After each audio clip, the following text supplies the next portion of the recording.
Natasha is one of the original members of GRL, and I wanted to talk to you about like how you got into GRL, how GRL became a thing.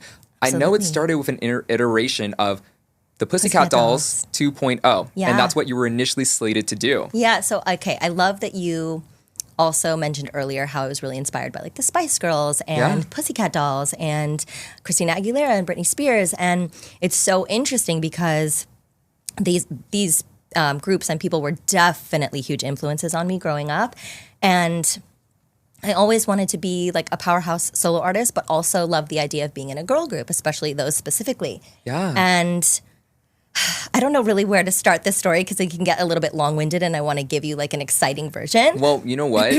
You were in the first original lineup of the next version of Pussycat Dolls. I was. So one of the members. But it's crazy how that came up. Oh yeah, you want to tell it? Yeah, I want you to tell it. I would love better. for you to tell it. Okay, let me try. Then you chime in at any moment because you do really know a lot of details.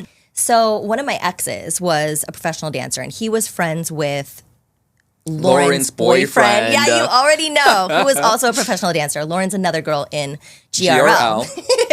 I love it. Yes, say it in unison with me. It's like we're harmonizing. Oh my god, it's like we're GRL because you guys did that in your interviews. You guys spoke at the same time. You are an honorary GRL. You guys, if you're not watching the video version of the podcast, I am wearing a shirt that says "I'm with the band" because I am with the band. I am an honourary GRL right now. You are. Actually, I'm a GRL always, but yes, always. Right now. But go ahead.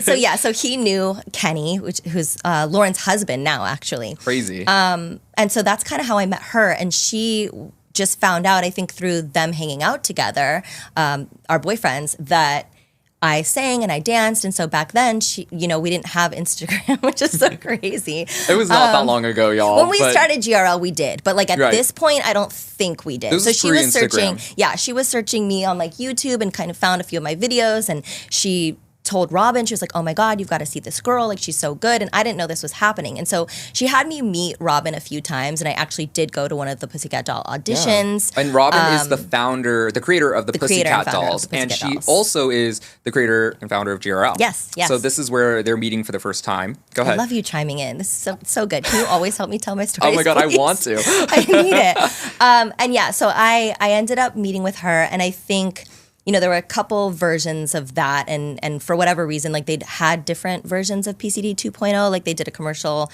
for the Super Bowl and all these things, and I wasn't a part of those things. Mm-hmm. And the girls kept shifting out too.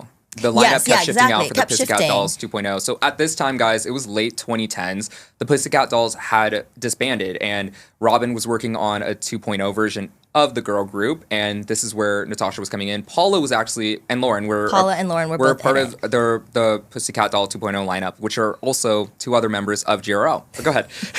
And I love you so much. And what's also interesting about this is I had been a fan of Paula's from So You Think You Could Dance. I was like, I want to be best friends with this girl. Paula and I didn't know Van why. Mm-hmm. And then with Lauren, I had like seen her in a hallway at Millennium Dance Complex and was like, who is this girl? Like, so stunning. And like, I just want to be friends with her. Not just because she's pretty, but like, I just felt this connection you were to drawn to her. I was drawn to her. And same thing with Paula.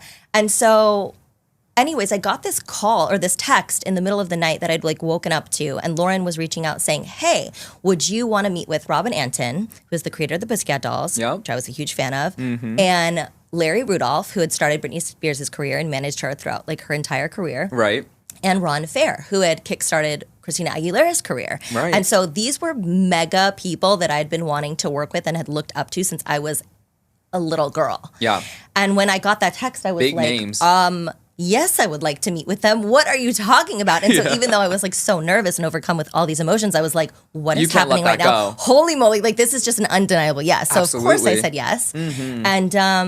And yeah, I went in to sing for all of them. I don't think Larry was there the first time. And Robin was a little bit unsure. She's like, okay, she's an amazing singer. She's an amazing dancer, but like, we don't know her that well. Like, so they kind of put me a little bit through the ringer at first, but I knew that I was in. Oh yeah. For some reason. I just knew. That's also manifestation, just knowing and also believing and owning it. Yeah. And by the way, you manifested that too, because you mentioned before to me when we would hang out that you made a list when you were younger of everyone you wanted to work with. And this list literally manifested beat by beat, person by person when you joined GRL. Isn't that crazy? It's crazy. And then, what's also interesting is before Pussycat Dolls 2.0 was happening, Robin had a TV show called Girlicious. And so one of the girls, Natalie, in that group, I had been obsessed with her, like so obsessed. And also was really drawn to her and wanted to be friends. And so she was actually in after I joined.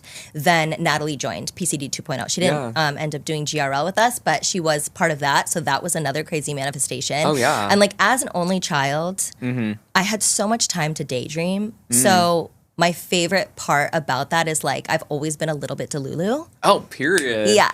You're in the right show. Always been a little bit Delulu to the point of like I just love to daydream and fantasize about things that I want to have happen. And even if I don't know that they will or how they will, like it's still fun to imagine those things. And so back then, before I even realized fully what I was doing, I think at that point, like I kind of really got into like law of attraction and The Secret and everything when I was like 18. So by this point, I kind of knew, but even before that, I'd been imagining like PCD and Spice Girls and Christina and Britney and all these things. So you make a list of everyone you want to work with, right? And then now they're starting to manifest right before your eyes. Crazy. I know. Did you always imagine when you were making this list, did you imagine it as a solo artist or did you imagine it in a girl group? That's a really good question. And I think it was mostly solo, but like looking back, I'm so glad that it ended up being a girl group because Lauren had been in a girl group before GRL and like she said it best. When you're by yourself, it's super lonely and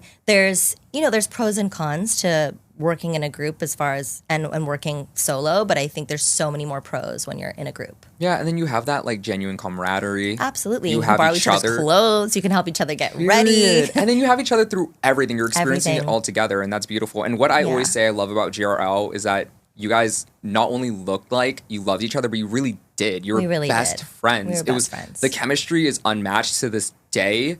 I'm not seeing that chemistry in girl groups now. I mean, I could be wrong also. I don't really pay attention to girl groups right now, but the chemistry was insane. Thank you. I think that's why everyone kind of, not everyone, but I think that's why there were so many different versions of the group because the universe was really saying like, okay, who can we put together to really make this the perfect. It was the perfect one too. And I feel like it needed to go through all those lives and iterations and lineups. Because then where we ended up, which was Natasha Slayton, Lauren Bennett, Paula Van Open, Emelina Estrada, and Simone Battle, the original 5 girls of GRL, it was so magic. Like, that cannot even be recreated, which is insane. You guys dominated. Really oh my gosh. And we were lucky to experience it. I was lucky to experience it firsthand. I was such a fan, still a fan, obviously.